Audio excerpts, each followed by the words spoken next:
after the in-game Dark Moon Fair, the area has 5 attractions of note: a merch booth for collectible pins and badges, a pineapple soft-serve food vendor, the Wonderworks toy shop, the Capsule Toy Depot, and the Ethereal Trading Emporium. Additionally, many collectors set up their trade offerings on the picnic benches set up around the fair. Of these, the main attraction is the Capsule Toy Depot, which itself has 3 components. First, a line for buying tokens. Second, a line for the slot machines where you redeem tokens for random prizes. Most of the capsules contain small Velcro badges, though the potential prizes include larger plush dolls, action figures, and redemption codes for various in-game items, which leads to the third component, a line for a window for claiming any prize that doesn't fit inside a capsule. This isn't the first time BlizzCon has had this attraction, and it is always very popular. The ambiance is fantastic, people love collecting, and people love gambling. But there's something more going on. Or rather,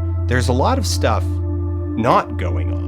For BlizzCon 2023, Blizzard opted for a more streamlined presentation structure. Ordinarily, BlizzCon features a main stage where all the big presentations happen, and 3 to 5 other side stages for smaller panels like the fan-favorite voice actors panel, cinematics breakdown, sound design, etc. Generally more niche interest stuff. The philosophy this year was to design the halls less around panel stages, which take up a lot of floor space, and more around experiences.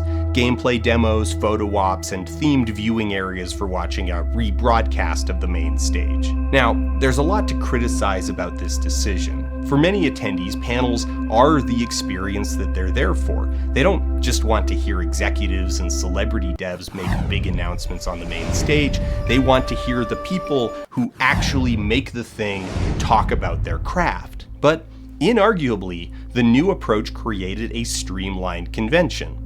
Maybe even too streamlined. See, here's the big thing.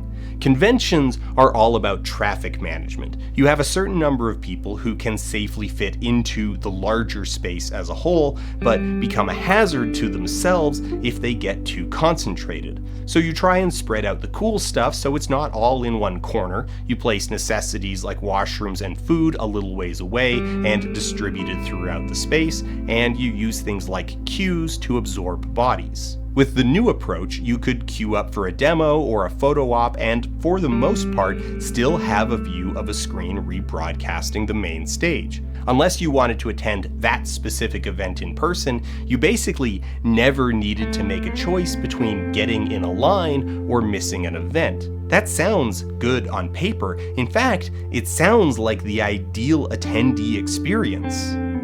And that's the trap. Panels don't just absorb bodies, though. They don't just move groups of people away from popular attractions into less densely populated areas of the convention. They impose a timetable onto a semi-random distribution of attendees. They give you somewhere to be at a specific time in the future, which imposes limitations on the decisions you make in the present. The Dark Moon Fair 2023 didn't account for many things. First of all, it didn't account for whales. There was, on day one, no cap on how many tokens you could buy at one time. No one who designed the Gacha capsule game accounted for the idea that someone might walk up and buy $600 worth of tokens and what that would mean physically for the experience at the actual slot machines.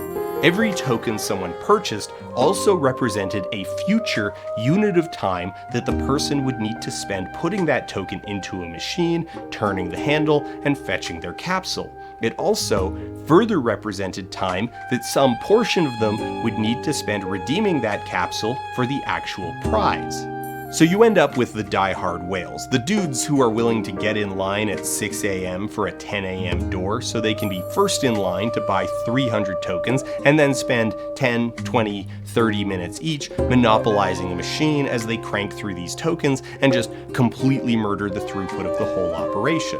But the two halves of this booth aren't evenly weighted. It takes more or less the same amount of time to buy 5 tokens as it does to buy 500, but one of them takes 100 times longer to redeem. So already we can sell tokens faster than we can redeem tokens, and there is no mechanism to prevent someone from creating a truly heinous bottleneck. So the fair has its own internal vicious cycle.